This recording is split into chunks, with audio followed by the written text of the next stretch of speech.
Guys, I don't know if we're live, but usually we are. I am streaming from Zoom to Facebook with three wonderful ladies, but I just want to make sure we're live before I really start talking. Okay, it looks like we're live.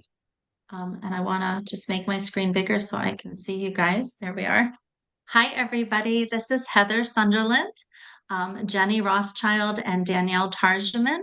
We've got an amazing conversation for you today around what we do as holistic practitioners and our stories around mold and the things that really shifted things for our own journey. And please feel free to write comments in Facebook. We will try to get to them. Sometimes I have trouble seeing the comments when we're doing this.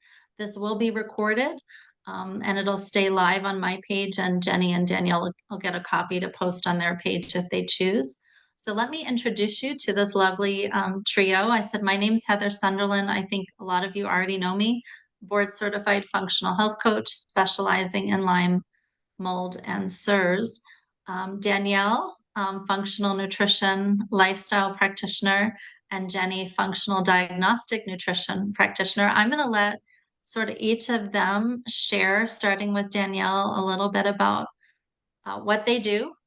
And if you want to share your story or if you want to wait, but we'll just continue to go around, each of us taking a turn. Okay, perfect. I think what we could do is do our intros and then we could do our stories because I like breaking it up a little bit. My name is Danielle Tarjoman. I am the founder of Mold Mend. I am a functional nutrition and lifestyle practitioner with training in muscle testing. And my husband is a chiropractor. So I've been in the holistic world for almost 20 years now. Okay, maybe not 20 years. You don't 18 look old years? enough. You don't 18 look old years. Hey, enough. it's close. 18 years. I always wanted to do something alongside my husband to really help our patients because I was always in the office setting. And I was going through, which I'll go over here in a bit, my own healing journey. Anyways, we moved from California about 5 years ago and we started our chiropractic practice from scratch. And about 2.5 years ago, I met Dr. Andrew Campbell in our parking lot. And fast forward maybe 6 months after that, that's when we decided to create Mold Mend. I help people that are dealing with mold toxicity, and that is my primary focus, but I'm very well versed in all the other pathogens and toxicities that we all know today. Heavy metals, chemicals, parasites, Lyme, viruses, all those things. Thank you for having me, Heather. Thanks, Danielle. Hi, I'm Jenny. I am a functional health practitioner educator, which is actually kind of more my favorite job of the stuff. Hi. I am a former actress, actually. I was in it for 18 years and then I got pretty ill, and we'll talk about that, I'm sure, at some point in this hour. And then I found this and I never looked back. It is a tremendous, huge new wave of possibility and health, and I never really felt better in my life. And also, I my parents were doctors, so I was pre-med, and it kind of came back around for me full circle, when this all happened. So I am so excited and geeked out and excited to be here, and I've been practicing for about a year and a half, 2 years at this point. And I have a lot of happy and healthy clients. So here I am. Jenny, what's the name of your practice? I know it, but just so Yep. everybody knows. Gut Healthy with Jenny. So I do have a gut health specialty. And as we'll probably also talk about, it's all kind of intertwined into this world of molds and CIRS and Lyme and everything else. And I'll make sure everybody that I post everybody's contact information after the live. So if you want to reach out to these ladies, you can if you need to talk to them. All very, very knowledgeable in the area of mold and chronic health issues. And I'm Heather Sunderland, board certified functional health coach, specializing in regenerative nutrition and detoxification. All of my clients tend to have Lyme disease, mold toxicity, or chronic inflammatory response syndrome. A lot of people come to me and they don't know maybe that they have mold toxicity. They may have a whole bunch of other labels. I've been health coaching and a holistic practitioner for 6, maybe going on 7 years, and just love coming alongside people, giving them hope, helping them address things at a root cause. basis to really address the root cause issues. So we're not just detoxing mold, but we're really looking at the whole picture, which I know all of these ladies do. So why don't we share a little bit, Danielle, about sort of what led you here, your mold journey, what happened, your story, where you are now in your health journey? Yeah, definitely. So, as pretty much far back as I can remember, maybe when I was 14, 15 years old, I was one of those kids that was always sleeping, always sleeping. Like, come home from school, take a 3 hour nap. High school, I would sneak to my car and take a nap during certain periods. Like, I just was always exhausted. I was dealing with anxiety and depression. I was dealing with constant headaches. And as I got older, it seemed like all these symptoms just compounded. And then I got diagnosed with Hashimoto's, and then I got diagnosed with so many other things. And I went to doctor to after doctor after doctor. I went to different practitioners, muscle testing practitioners. I even learned to do muscle testing myself. And lo and behold, this whole time it was mold, but mold never showed up for any of these practitioners. Um, After getting my training with Dr. Andrew Campbell, he likes to say, mold is a great masquerader. And that totally makes so much sense because you can have all these other co-infections or reactivations within in your body. And the reason why is because of the mold in the first place. So, um, 2.5 years ago, I took the MyMyco lab, which is a mycotoxin antibody test. And, most people, when they get it, they're sad and they're like, oh my gosh. And, it's the end of the world, right? But for me, I was like, oh my gosh, I have answers. And now I know what I need to do. I know what that missing piece was. And I wish I would have known that sooner because thinking back, hindsight is always 2020, right? I grew up in a house that flooded 5, 6, 7 times a year. The root cellar was right next to my bedroom, and that's what always flooded. And my grandma and grandpa, I love them, but they would clean it up with bleach. It's just mold, it's no big deal. And now that I know what I know, I look back. My grandma died. She had 3 types of cancer. My grandpa died. He had severe, why can't I speak right now? Dementia and Alzheimer's. It's the nerves, guys. I'm telling you, I get very nervous on camera. And then, my dad, he struggled with his own demons in addiction because he was always in so much pain, and we all lived together in this house. So, I just always wonder, like, is what people are dealing with, is it really that diagnosis, or what is the root cause? Why is it that they're having the symptoms and these really bad diseases that they're dealing with? So it's become my mission. Like, I love working with people who are dealing with mold toxicity and all these other reactivations and co-infections. A lot of the time it does come down to mold in my practice. And after I had done so many different protocols. And when I met Dr. Campbell, he told me his protocol, and ultimately it was his protocol that got me to 100%. I did a lot of the foundational work though, but I needed something a little bit stronger to get me past that threshold. And so I love to share that with the world. And, I like to put my little flair on it because there was a lot that I learned prior to meeting Dr. Campbell as well. So my clients for the most part are doing great, and it's incredible to see them completely transform from when they first walk in your door or meet you on Zoom, and then 6 months to a year later, just the difference. It's incredible. So yeah, I love it. So I'm excited to hear your guys' story too. Thanks, Danielle. And I hope all of you are encouraged hearing these stories. Mhm. And we have very different stories, I'm quite sure. And hopefully, those of you who are listening are going to relate to Jenny, Danielle's, or my story, and it's just going to give you hope.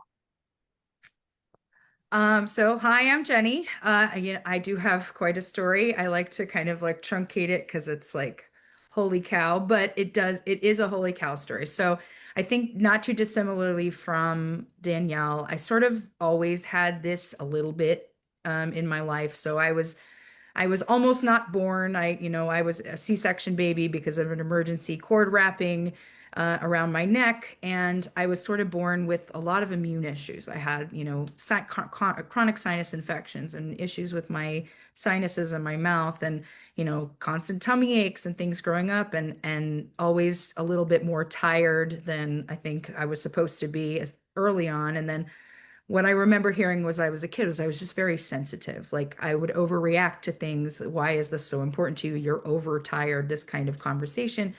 But I was always a very people person and very happy to kind of get to know what was happening in my atmosphere. And so I became in my communities known for that, even though I had some of these other things kind of bubbling under the surface. And then as I got older, tired in high school, falling asleep all over the place, and having, just generally, I would have, I had delayed puberty, I had PMS, but it was more like IBS kind of. It wasn't really even PMS, but they didn't really have names for these things.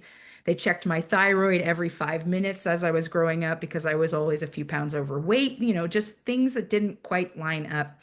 And then when I got sick all the time in college, I ended up with viral meningitis, all sorts of fun stuff. And then when I was in my 20s, I was doing pretty well. Um, and then all of a sudden I started sleeping for 14 hours a day. And this went on for weeks, and I was desperate to get my life back because, I was always a good sleeper, but this was not that. And I talked to a cousin who had had similar issues, or I perceived had similar issues. And I said, this is going on. He says, "Have you tried cutting gluten?" And I said, "Why would I try cutting gluten? What does that have to do with anything?" He was like, "I don't know, but it worked for me. So, humor me." So I'm now 40.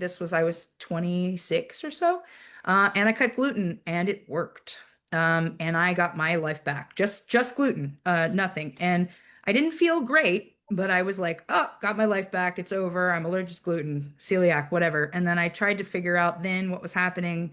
Really couldn't, but I kind of knew that it was coming.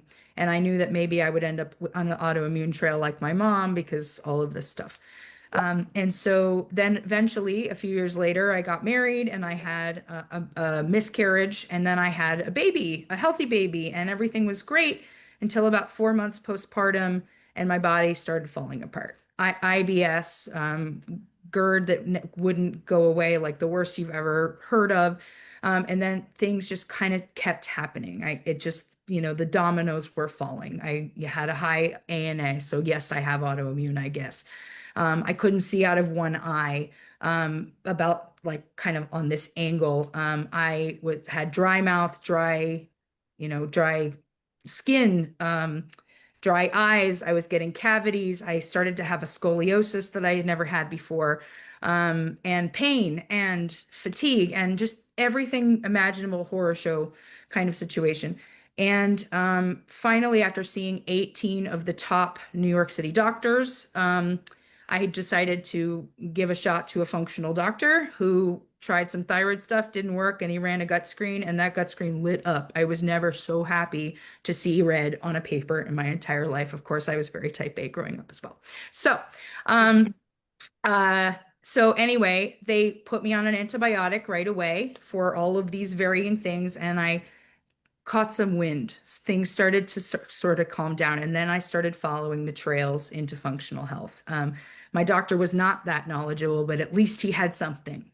So, I started, and I never stopped. And then I started getting into it and getting a credential and taking more classes and doing this. And it wasn't until about a year later, I was about 95% better, maybe even healthier than I was before all of this even happened, because as a kid, it was a maybe, on the healthy. I figured out that there was a mold involvement. There had been a roof leak in my house, and it had been patched up around the time this all happened when I started getting better. And then one day I started having some of those symptoms back, and I said to my husband, "I think the roof is leaking again." And he said, "What the hell?" And I said, "Let me explain." And it just kind of came together for me. And then we tried to figure out what we were going to do. And 3 days later, the whole roof came in, and all the black shit that was up there came Oh down. my gosh. Wow. And so that was the day we decided to, to figure it out. And also the day that I realized that mold was a much bigger component than I ever gave it credit for. So yeah, so my practice is gut healthy with Jenny because for me it did come from the gut, but Mhm. giant component of what I do. So, yes.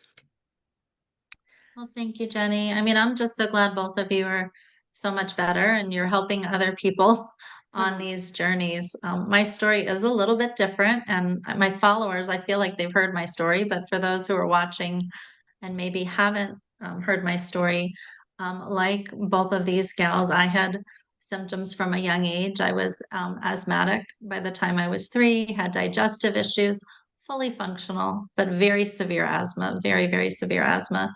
Um, got married, and around the time I was 30, I was labeled with fibromyalgia, chronic fatigue. I started to have daily chronic and acute pain.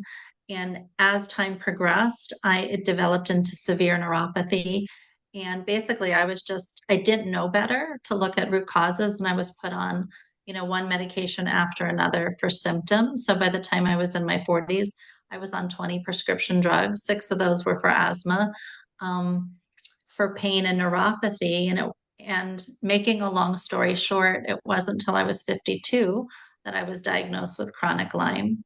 And I was sort of excited. I didn't really dig into what Lyme was, but we treated herbally, and I herxed and I responded to treatment. Looking back, that treatment wasn't done properly. I was unknowingly living in mold at the time, and nobody opened my drainage pathways, and herxing was horrific. Um, but I still wasn't well. And I did start coming off. I was on 20 prescription drugs at that time. When or able to coming off drugs was its own journey in of itself. But I did come off every prescription medication that I was on. And then we moved to Arizona because I was having trouble walking and standing, and we didn't really understand why.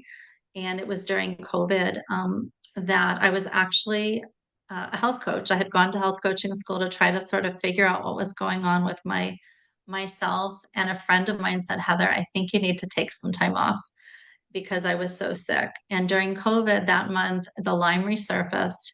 I actually developed hyperthyroidism, Graves' disease, and active mono all in the same month. And I thought, okay, she knew what she was talking about when she was suggesting I take some time off. So I was really, really, really sick. The Graves' disease, I was awake for, 72 hours at a time. Heart rate was 126 resting before I even got out of bed. And as soon as I started moving, it would spike up. And everybody blamed the Lyme, for causing all of this. But it was through a colleague. Some of you know Bobby McGrath, who we do a lot of work together and we do a lot of talking together. But she said, Heather, I think you might have mold toxicity or CIRS. And I thought, I've been living in the desert. I moved to Arizona in the low desert and a new build. And then I thought, we had a water leak in our house when my son was 2. And the water heater burst, and we had 6 inches of water in our finished basement. And so I went and I did the testing for CIRS. I did testing for mold toxicity, and I had CIRS, I had mold toxicity. And all of a sudden it started to make more sense that all the labels I had were falling under that umbrella really of CIRS and mold. And my new build in the desert, which I did not want to test because it was a new build and I was in the desert. Some of my friends who were health coaches who had mold toxicity came into my house and they said, I don't feel so good in your house. And I thought, oh, I know what that means. I need to test. So Yeah. I did an ERMI at the time, and my ERMI score was nothing like the scores of my patients. But my Hertz Me 2 was an 8, but we had Stacky on the Hertz Me 2. And I was able to heal in that house, and everybody is very different. I think we had some building material mold, which we have now figured out where that building material mold is. And I've just sort of closed the door to that room and mentally cannot deal with it. It's not a room we use. And my husband and I have healed. And we both had mold and CIRS. And my son also has CIRS, and he's never chosen to treat, holistically. He's treating his illnesses conventionally. So he's still pretty sickly. But I had a lot of trouble walking, a lot of trouble standing, a lot of ligament laxity, sinus infections as a kid, every single month, sinus infections, bronchitis, antibiotics. And when I told my parents I had mold toxicity, they said, oh, your childhood bedroom had Stacky. And they didn't know that until they replaced a window, like years later. And inside that wall, my bedroom was full of Stachybotrys. So it started to make sense, why I had gotten so sick. But sadly, all of my doctors, they missed. they missed that I was living in mold, and they were so focused on killing. And I don't want to get into the healing part of the story. Um, but yeah, it's been a crazy ride because I'm 61 now and I was sick from 30 to 58, healing, but no longer sick at 58, but still healing. So it's been quite the journey. Wow. What a story, both you guys. Oh my God. Mm. I think, right, all of us have a story, and all of you listening, you have a story too. Yeah. And we want to give you hope that there's a way to get well when you address the root cause issues. And I want to say the root cause is never one thing. I mean, a lot of us think it's all mold, it's all Lyme. And all of us here know, we know it's not one thing. You have to look at the entire toxic pathogenic bucket, gut, Mm-hmm. your home environment. But we're going to talk about what moved the needle the most. What was we all did lots of things to get well. But what moved the needle most? And I have a feeling all of us have, different things that move the needle most. So it'll be interesting. But Danielle, do you want to start with um, what Yeah, was the so biggest shift for you, which you hit definitely. sort of alluded to? Yeah, I did. So doing Dr. Campbell's program was ultimately for me what shifted my healing and catapulted me because I was doing all the things I knew to do. I was doing nervous system work and I was using binders and different herbals for different pathogens. And, because of my training in muscle testing, I was able to muscle test myself and figure that out. But sometimes I'd second guess myself. I'd go to other muscle testing practitioners.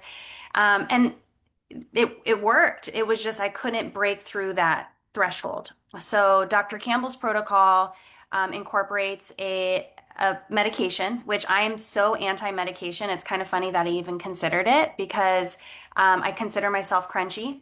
And now I consider myself crispy because I'm a little bit more open to, these types of things. So that was ultimately what moved the needle the most for me was utilizing that medication because it was able to get deep into my tissues where I was colonized and target that colonization.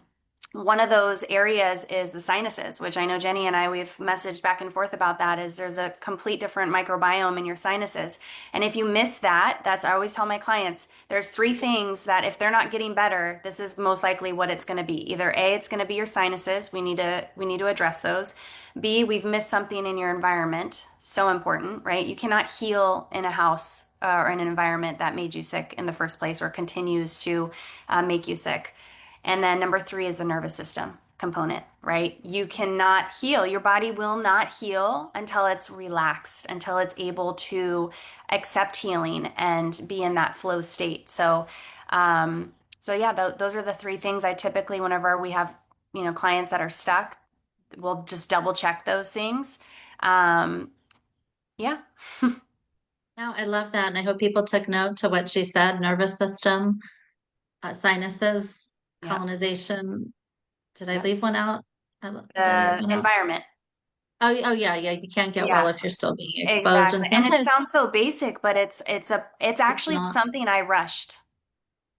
So when I first got started on Dr. Campbell's protocol, I had some elevated IgE, which indicates current or recent exposure. So I'm like, oh, whatever, I'll deal with it later. And the number one thing he says is you have to address the environment before you can move on with the next parts of the protocol. And I was like, okay, I'll do that later, but let's get started on the protocol. And I had swollen lymph nodes. I had severe headaches. I felt awful. My fatigue was 10 times worse.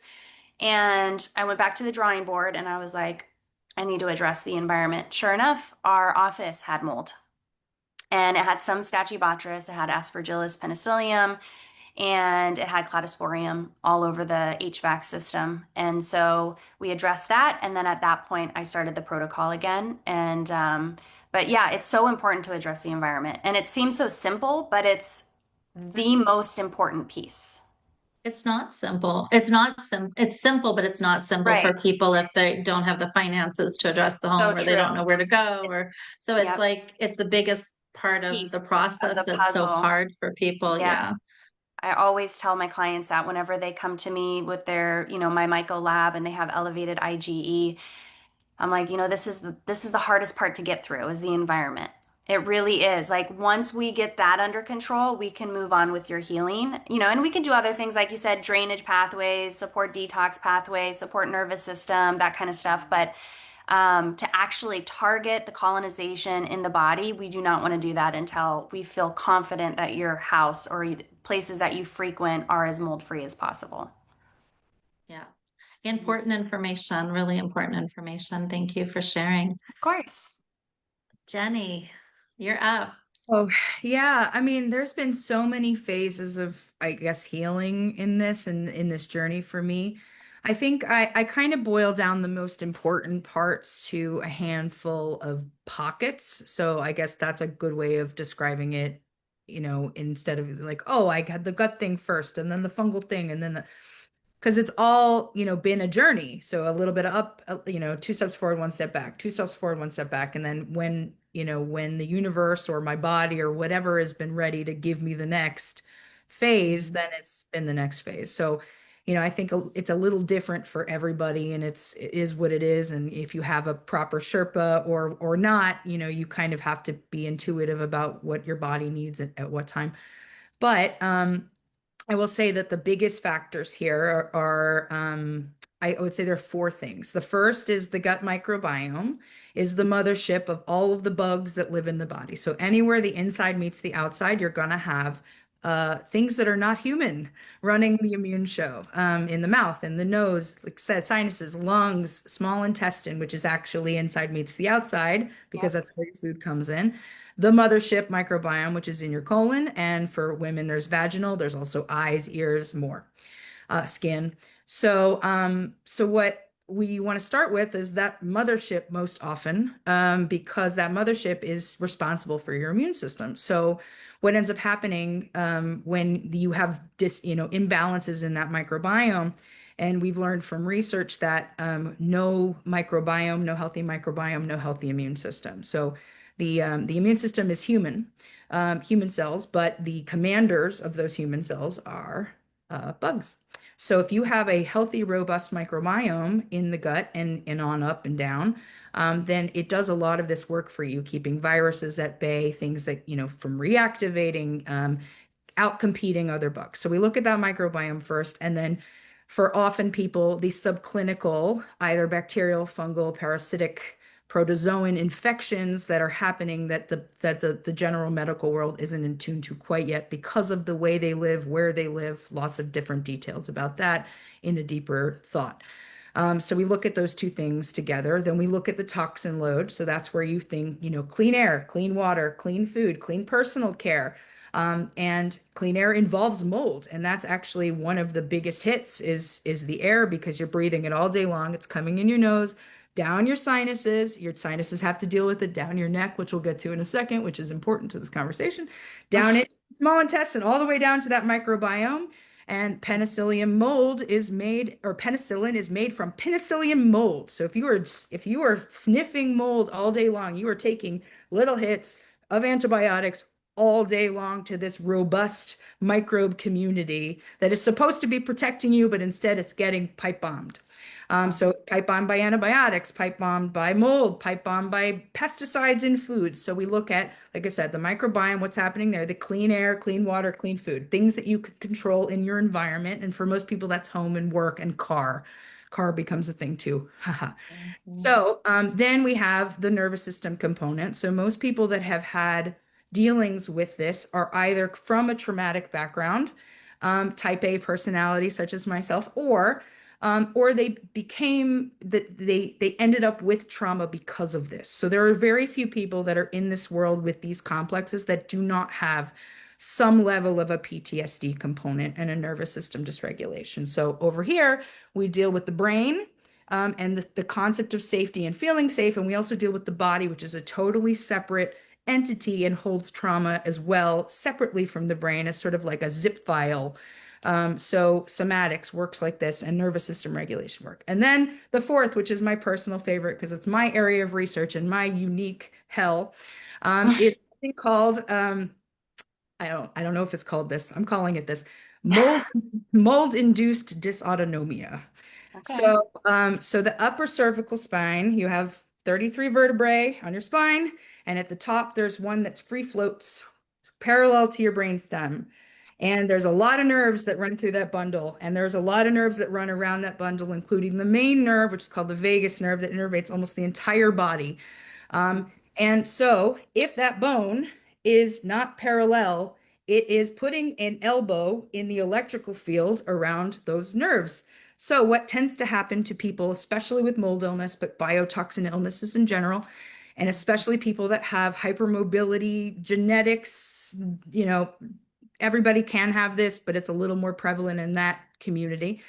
What ends up happening is, if you think of it like noise, you're in a concert and it's too loud and you're tolerating it, it's okay. But then for the encore, they turn up the notches on the volume 2 beats and your whole body goes like this and it squeezes and you're like, ah. So that's what's happening up in the neck. So what happens is there's a lot of muscles attached to those bones. When something fires off and it's too much inflammatory noise, which mold does because it comes down through the sinuses, through the neck, the whole business, what ends up happening is a muscle ends up pulling on that bone, and it causes what's called a chiropractic subluxation, pulls on the bone. And when it does that, that bone sticks an elbow in the vagus nerve, or it sticks an elbow in one of the other nerves that's surrounding it, and it causes who the knows what, right? For me, All the above. all the above. Vision loss in my eye, weird ringing in the ears, vertigo, Rapid heartbeat, tachycardia, Gastroparesis, yeah. fibromyalgia, nerve pain. And you fall asleep and your arm is numb, and all this weird stuff. And there's levels, right? There's a little bit of subluxation and there's a lot of subluxation. And that subluxation could be this way, it could be that way, it could be this way, it could be that way.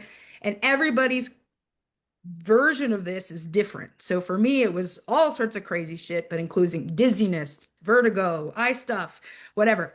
So anyway, what in order to solve this problem, realistically, you have to clear the inflammation that's falling so that the body can go, oh, it's not too loud anymore. Oh, right? But most of us never do that because we don't know. So these are the people that end up in serious straits with the crazy stuff like I talked about with the vision and the things and the whatever. There's so many. And if you look up the concept of dysautonomia, you'll see there's an umbrella and there's a tremendous amount of symptomology from this because it just depends on what angle the thing is happening in. So that is what I look at sort of holistically. I go, okay, most people have these 3 if they have dysregulation. If they've hit this, they're feeling like shit pretty bad. And it's pretty bad. So if you've gotten to, if this is involved already, you're at like 20% worse than the other guy. So we look at all of these things and we start unraveling. So in my practice, I'm a gut practitioner, but this is kind of more of what I do, this holistic kind of concept. We do the gut and we do the toxins, and then once the toxins have dropped low enough, the neck thing stops, but they have to drop low enough. And sometimes a chiropractor, specifically an upper cervical chiropractor that is specifically not pop, really, is helpful here to just allopathically help you, make you feel better so that some of these other things can happen. And then the nervous system and the trauma. So it's really a holistic conversation. And if you can address enough of these things in the right order with the right, things, and they're all testable. And like, I don't know how to muscle test, but I read labs. I test, people pay for the lab and I see it and I see, okay, the gut microbiome's imbalanced this way. Here's how we fix that. Like, let's talk about the toxins. Let's deal with these individual things. And a lot of times I'll source out the biomechanical stuff and the nervous system work because it's not my field. So we're looking at it holistically and how do we move through this so that the body can de-inflame. And a lot of that inflammation isn't mold. A lot of that inflammation comes straight from the gut and the bacteria imbalance. So the holistic piece, and then we start working it down, and then all of a sudden people start to feel good. And they're like, oh, it's working. And I'm like, ha. And so it's working. It's working. And it doesn't super matter what is wrong because most of these things are in the same medical black hole. Yeah. So people, oh, can you help me with this? And I'm like, I don't know, but what I can do is optimize concept, the foundations. And as Americans right now, this is the hole we're in. as a group, and it manifests different ways for different people, different genetics, different things, but different exposures, different types of mold, different Right. species of mold, different bacteria, whatever. It's all a little bit different, but the same general concepts apply because we're all living the same lifestyle, and that lifestyle is not conducive to a perfectly healthy body. Yeah, Agree. we're Oh, all being exposed to so much that we never signed up to be exposed to in our air or water or food or skincare. Yeah, there's so much we're exposed to. yeah. Yeah. Hey, Jenny, do you mind Yeah. me asking what labs you use? Because I use labs as well, but I'm just curious which ones So my you very yeah, favorites, and favorite ones. I will not negotiate with clients on these because things cost money and Yes, budget. of But course. Tiny Health, which is a microbiome screen, Okay. HTMA, which is a Yeah. minerals, nutrition, and some heavy metals screen, the oat test, which can identify that fungal infection that I am always looking for, and some others, and then a food sensitivity screen. And with food sensitivities, which is part of my personal hellscape, after that gluten moment, I was on a hamster wheel of food sensitivities for quite a long time. So there's a specific way that we work to clear the food sensitivities while we're doing some Okay. of the pathogen eradications so that they can come back and not be sensitivities anymore. Yeah. So those are the four, and then there's others that I run when we find out there's issues: sinus microbiomes, oral microbiomes, vaginal microbiomes, Yep. nutritional, total tox, things like that. Just depends on the person. Yep. Yeah. Well, I'm a little different in my practice. I do muscle testing like Danielle, and if I do testing, I start a lot of times with a bioresonance or a frequency scan because it can show me specific pathogens and I can muscle test off the test. And it's just so much less expensive. I had all the tests done on my journey, and sadly, my doctors missed what was going on, that I was living in mold. But I think each patient has to also decide where they want to spend their money and where they're going to get the biggest bang for the buck. And I'm not afraid to do testing or recommend testing. But most of the time, when I'm seeing patients, they've come to me, they've worked with all these doctors. They may know they have mold and Lyme, but they're not getting better because Hmm. they're missing these foundational pieces. And Jenny, I just want to say I had upper cervical instability. They thought I had Ehlers-Danlos. I mean, my story is so long. I don't, you can't share it all. None of us can share No, it all. I'm like, I miss so much, but whatever. Right. Yep. But I had trouble walking and standing partially because I would go out of alignment just opening a door or grabbing a plate. And so I was at the chiropractor 3 times a week just to maintain some semblance of function, which was very limited. But when I realized I had CIRS and mold, and I started using a regenerative nutrition protocol to detox and using food to detox. Within 3 months, I never needed to see a chiropractor again. And 8 years, 3 times a week, because I Wow. had exactly what Jenny was describing, although I did not have the symptoms you had. I had neuropathy and heavy legs, and I did not have the dysautonomia that a lot of other people have. Hmm. But severe pain and legs and things not working because of going out of alignment upper cervically. And I had great upper cervical chiropractors, but they knew they were not fixing the problem because they didn't understand why I wasn't holding. So if you're out there and you've got a long list of labels and some of these symptoms that all of us are talking about, please consider and rule out mold, water damage in your environment. You often don't see it. Please consider ruling out chronic inflammatory response syndrome, which is it's a simple blood test. Not all doctors know the blood test, but it is a blood test that's often covered by insurance to see if you're inflamed. Hmm. So just some things to think about. The things that move the needle in my journey are a little different. I think so. Maybe it'll be interesting that what moved the needle in your journey. Nervous system definitely was important. But for me, I used a regenerative nutrition superfood protocol, and I learned to eat high alkaline, which I know like not all my patients can do that. But for me, because I was sick 28 years, I think I was depleted, and I wasn't well nourished. And so, me eating high alkaline, and I did a lot of liquid shakes. I also ate solid food, but I was down to 10 foods. I had SIBO. Nothing my doctors did moved the needle in my gut health until I was on this protocol.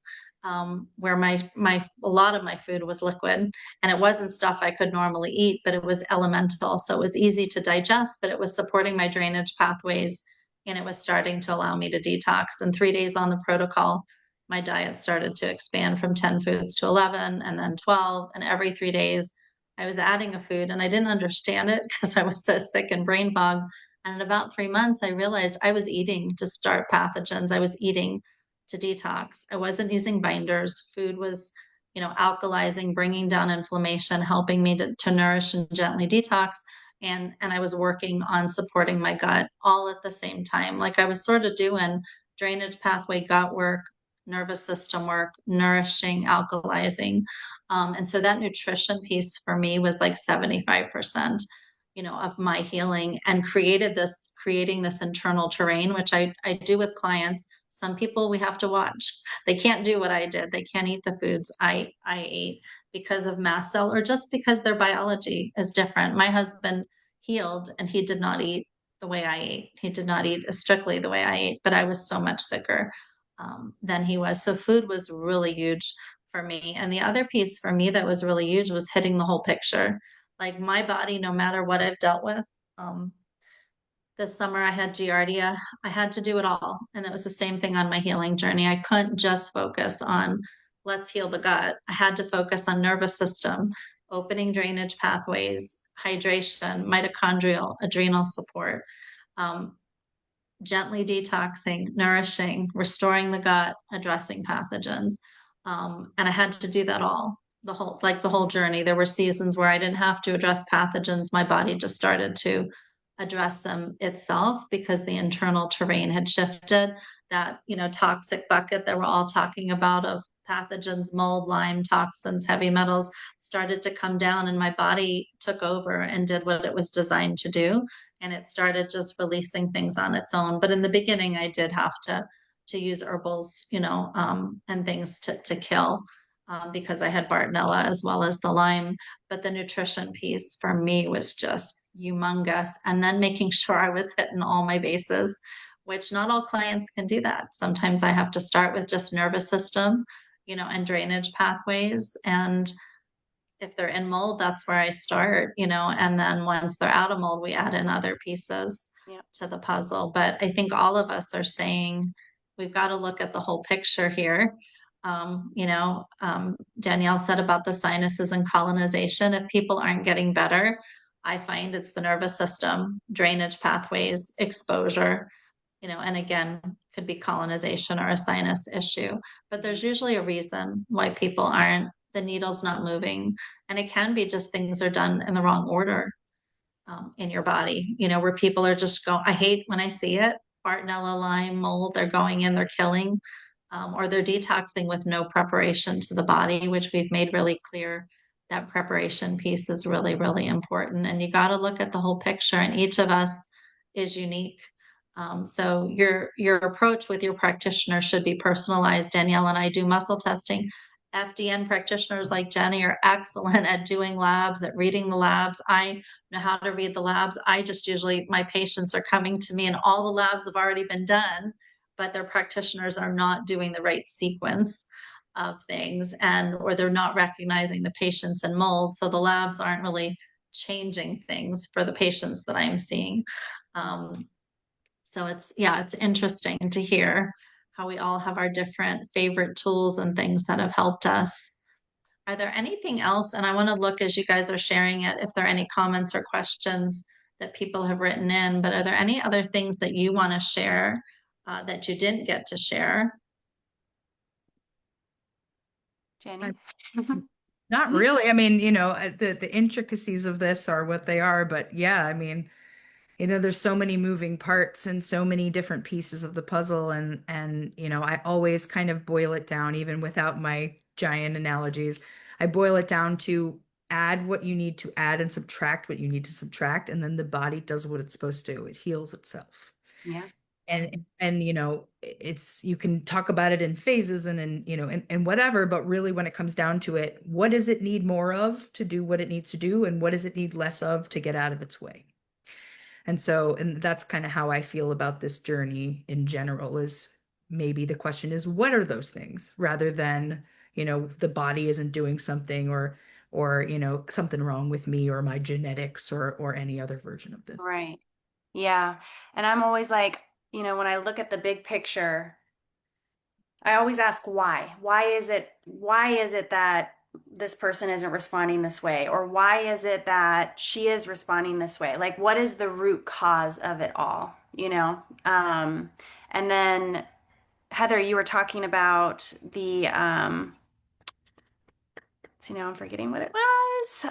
It was oh yeah, the muscle testing. And it's so great with the muscle testing. I feel like I'm kind of a blend of you too, because I use the labs and I use the muscle testing. And the testing often helps me like crack the code, you know? Yeah. But it's so nice to be able to figure out like in what order we need to be doing things, because it's going to be different for everyone. Just like you said, no two people are the same, so you can't put them on the same protocol and expect the same result, right? So and I'm sure you can dive super, super deep with the labs. Like I've done a little bit of labs here and there. I do what's called functional blood chemistry analysis. So I actually look at individual biomarkers versus like the oat test. I mean, I can read an oat test, but I'll look at the individual biomarkers and I'll figure out functionally, this person is struggling in the thyroid or in the immune system or, different parts of the body. And that's really how, with the combination of muscle testing, is how I personalize the program. Like I'll start with a foundational program, but based off of their labs and what I muscle test on, and what, that's kind of how I create that program specific for each client to make it personalized to them. So when they go on the program, they're going on the exact program that they need to go on. And I will also muscle test them and figure out, okay, what is the dosing that they need to be on so they don't have a Herxheimer reaction, Right. right? Like, what can we want to add in the supplement, but how often should we be taking the supplement? How much of the supplement should we be taking? That kind of stuff. And then kind of titrate up to really like get a perfect program for them. I think, and you don't have to muscle test to do that, but I do find the muscle testing for complex clients for Yeah. me, because my clients are really complex. And I think all of our clients are complex, to be Yes, in their own honest. way. But I mean, I'm just seeing sicker and sicker clients. For me, the muscle testing will take what I'm already thinking as a health coach and be a confirmation, and I Mhm. can fine tune. And I have much less reactions to products with muscle testing than if I'm just, guessing what liver support they need. Or it just confirms, what I'm thinking. But I think we're saying there are principles to healing.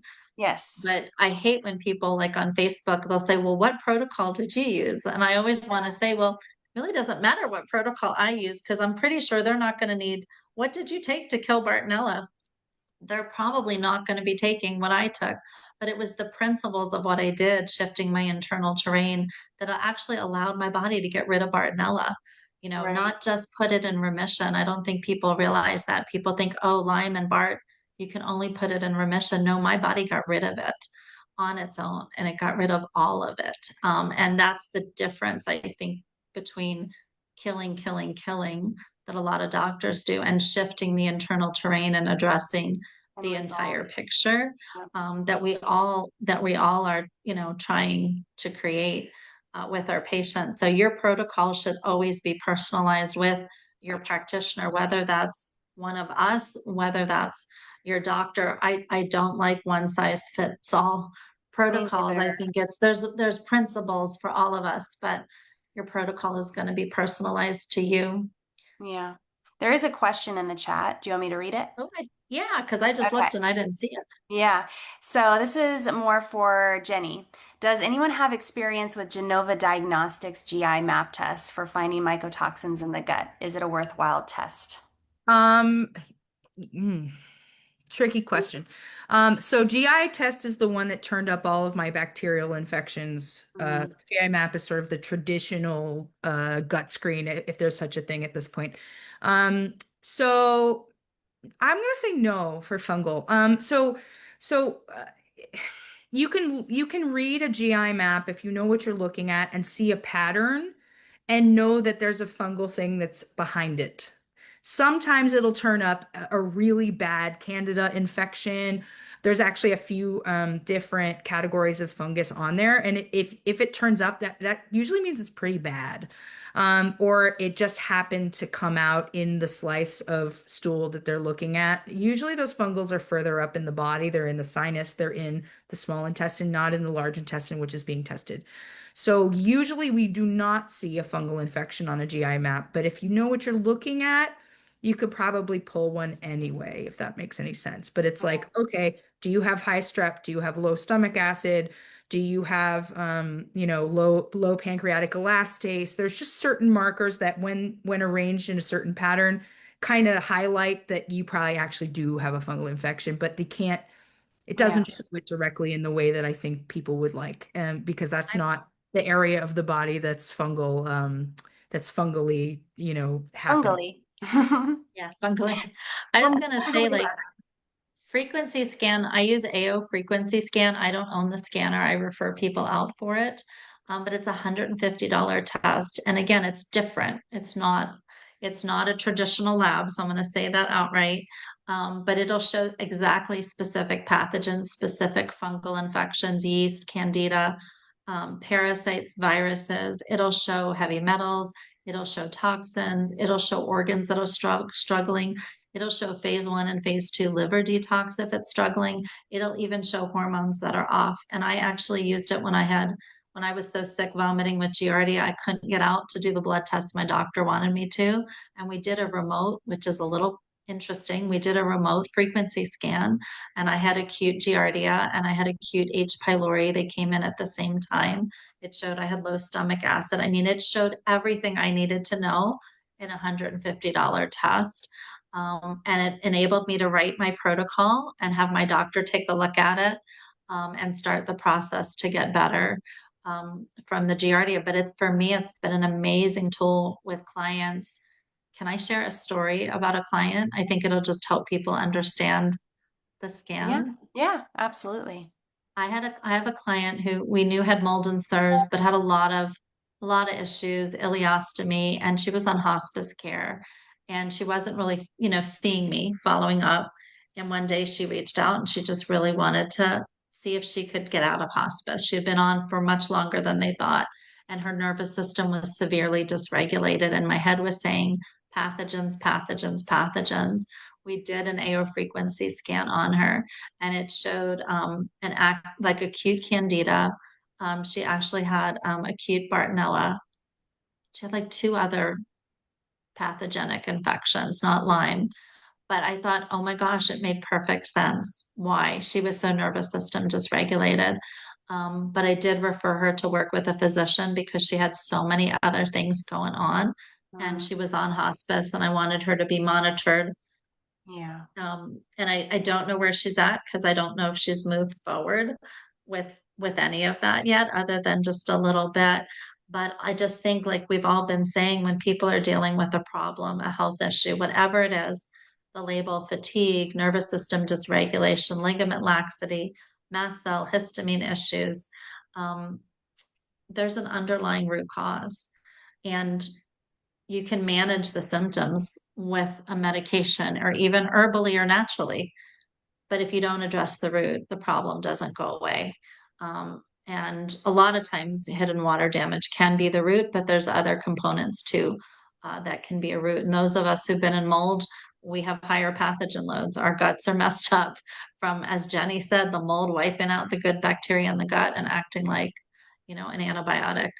So yeah, I love the frequency scan because it's inexpensive. And I've had some patients who are working with Lyme literate doctors after we did the scan, and I knew the doctor wasn't going to treat from a frequency scan. Yeah. Um, so, I mean, but that gave them their starting point to know what they were dealing with. And then if they wanted to do further testing for their doctor, they could. But I'm really biased by the frequency scan because it shows so much. It'll even show food issues and food sensitivities as well. Are there any more questions you're seeing, Danielle, in the chat? Yeah, there's another question from Katie to Jenny. Do you like urine mycotoxins, CIRS blood markers, my myco lab, or a combination? I'm not super familiar with my Myco lab, but somebody here is. Oh. So I'll leave that one to her. CIRS, I'm mixed on it because knowing that somebody has CIRS doesn't get me to the next move. So Agreed. I kind of assume that maybe you do, maybe you don't. If I feel like yeah, it's like everyone has it. if you fit a pattern Yes. that I've even remotely seen, then I kind of already assume you have it. But there's nothing wrong with knowing, of course. Yeah. And then the first one was what? Because I do know something about that. Urine Urine mycotoxin. Okay, yes, mycotoxins. urine mycotoxins. Haha, yes, I know plenty.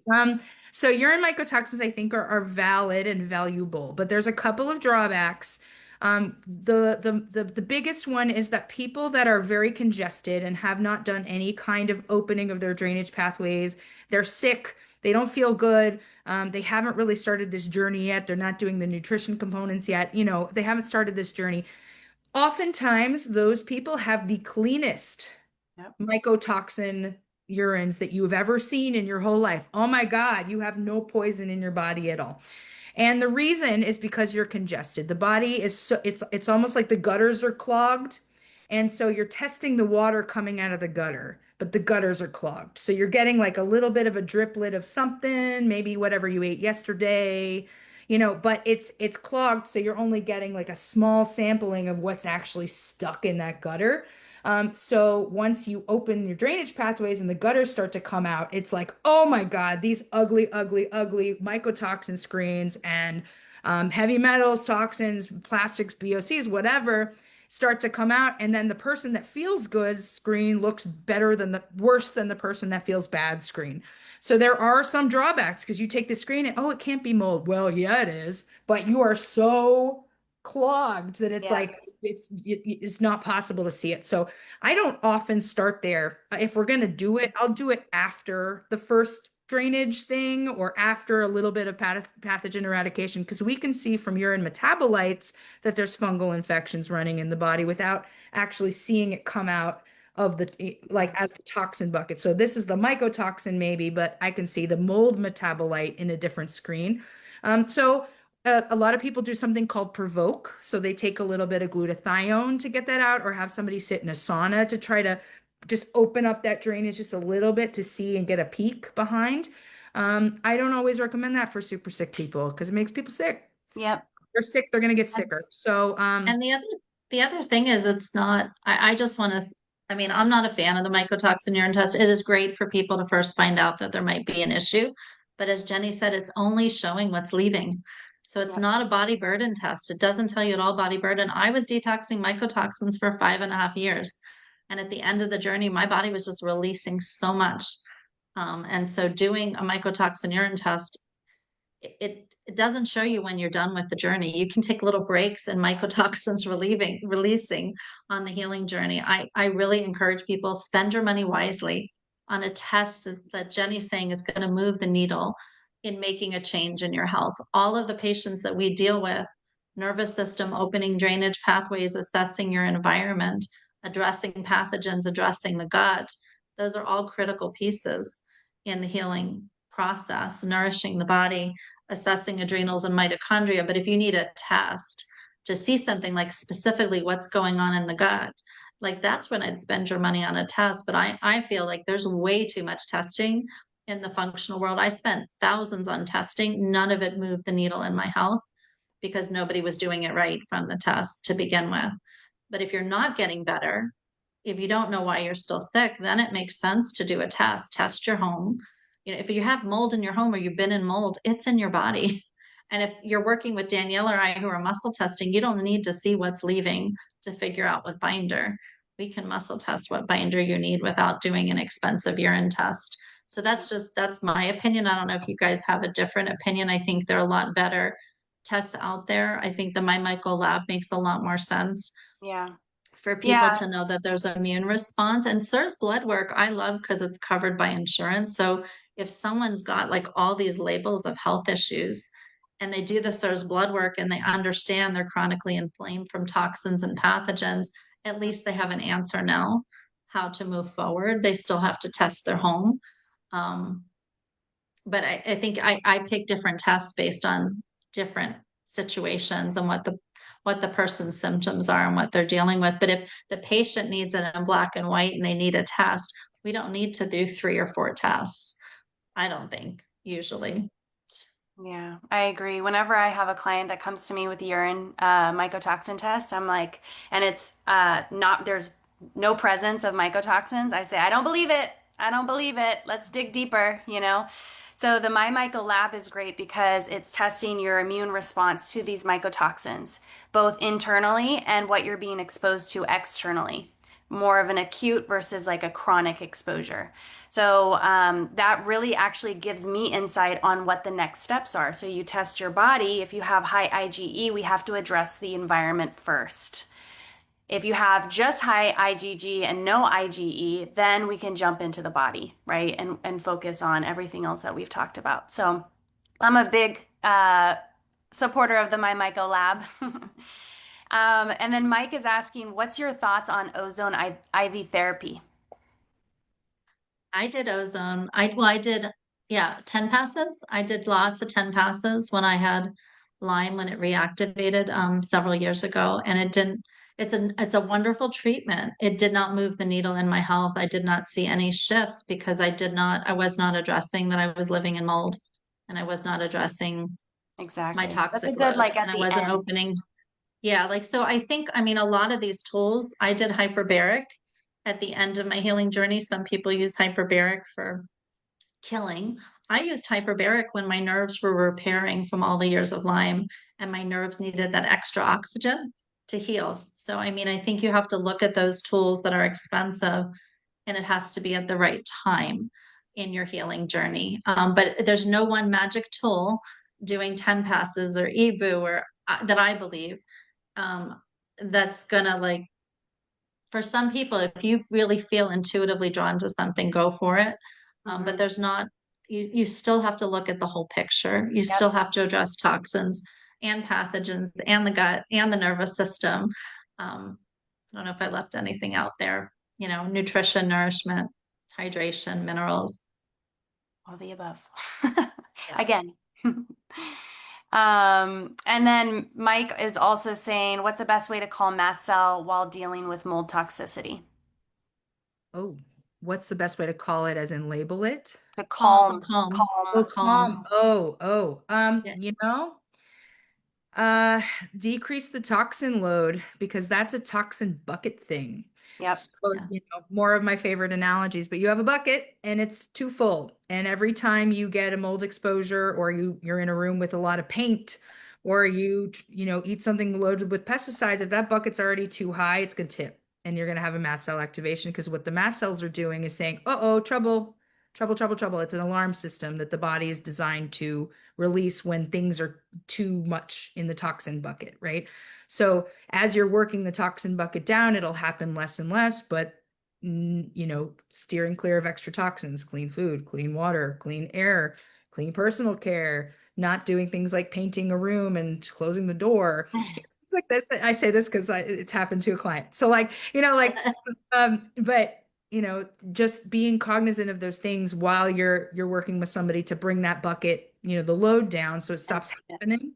Mhm. Um, and also, being careful with your histamine foods, that those tend to be things, like leftovers tend to be a thing for people. They think it's cool. And then the next day after painting that room and being in their moldy house and whatever they eat, leftover bean soup, and all of a sudden they're, flaring like crazy. And it's like, was it the bean soup? No, it's the bucket. But those are ways, as at the beginning of your healing to avoid tipping that bucket is to avoid the thing that's making it overflow. Yep. Yeah, and if you're in mold, it's really hard on mast cell activation syndrome. It's often a driver. So, making sure that your environment doesn't have mold or mycotoxins or aspects of water damage or that it's a low level because no home has no mold, but a low level that your body can handle and won't respond to is huge for most of my patients who have mast cell Agreed. activation I was syndrome. going to say mast cell activation, number one is environment. Address Yeah. that. It's going to be the biggest piece with that part for sure. But obviously, I use that analogy all the time about the bucket. It's a good one. We have time for, I think, one more question. I think we should Yeah. So, and then there's a couple of people asking if there's going to be a replay. Yes, we're going Well, to yeah, keep. this is, well, number one, the replay stays on my page for 30 Mhm. days. And then I do, this is through Zoom, so it's recorded.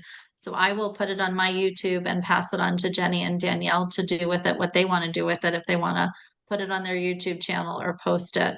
But it will stay on my Facebook page live until Facebook takes it down, which I think is usually 30 days. And then there will be a YouTube. So if people want the replay, I can, reach out. I can send you the replay.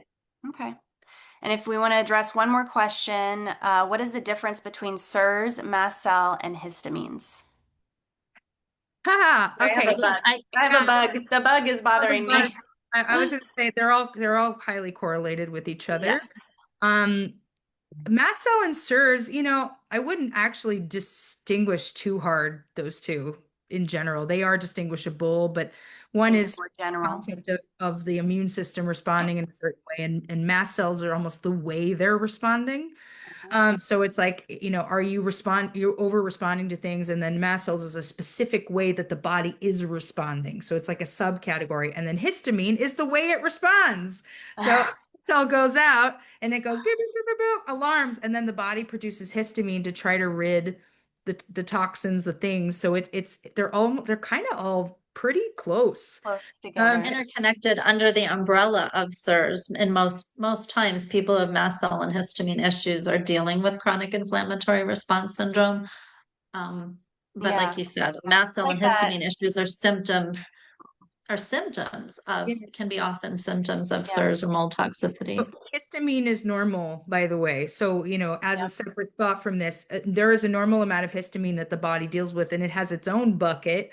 And, this only becomes a question around mast cell activation when that bucket is too full. Again, yeah, it's a little bit of a negative feedback loop because it produces histamine when the histamine is too full, this type of thing. But histamine is normal, and foods release histamine. Foods have histamine. Just being in the sun produces histamine. They're just it's a normal part of operations for the body. It's when they're so high and it's too much for the body to handle that it starts becoming an issue. yeah. I perfectly Thank said, ladies. Perfectly Yeah, that was, said. yeah, very well said. Very well said. Well, I want to thank everybody who's watching live right now and that you ask questions, because for us, I think it makes it more fun. I love the I questions. agree. I want to thank Jenny and Danielle for coming on and sharing all of us working with mold SIRS chronic complex clients and how we do it all a little bit differently. And I want to thank you, those of you who are watching, who will watch the replay. Maybe we'll do this again. Let us know if you want Yeah, us to do this again, if you have some questions or topics you want us to cover. I know this is fun. This is really fun for us to do this. This is easy. So we'd be happy to do again. But thank you for all of you who are watching. Thank you, Danielle and Jenny, for taking time out of your busy days. We're all in different yeah, places, so I it was know. hard to Thank pick a time you. for all of us. Thank you for having us. And then Cheryl is wondering if we're going to provide links to everyone's websites. Yep, I'm gonna put links to everybody's websites. I think I need to search. I look for any I have, I'll send but it. yeah, but You I'll won't put get the it links. there. I'm guthealthywithjenny.com. Yeah, And that's what I was thinking. mold.com. There you go. Easy. Easy All peasy. right, I will put the links in there though for Yeah, everybody. These are great perfect. ladies. They have a lot of knowledge, and if you choose to work with them, you'll be well served. And And same also, to you, Heather. for what it's worth, there in this world, there are many ways to skin a cat, which is why these dialogues are super interesting because they're all of these different ways get you to a similar end, which is healing. Yep. So Right.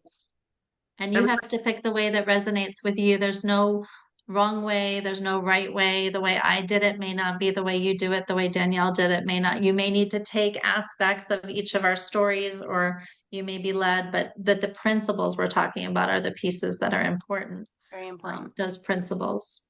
Yep. Great. All right, Thank you everybody, so have a much. great day. All right. Bye.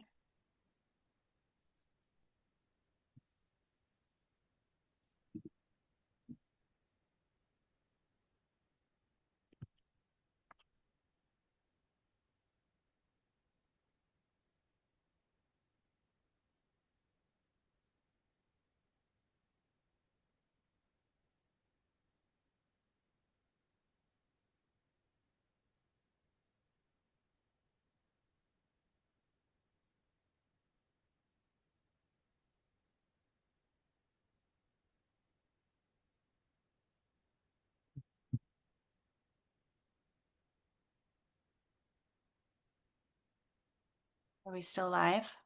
Think so, but I don't know if Heather's She's still here. frozen. Oh, I Yeah, think she left. she's Okay. Well, frozen and we're still live. So nice to see everybody. yeah. Bye, guys. I didn't Bye. realize that's what we were supposed to do. Bye.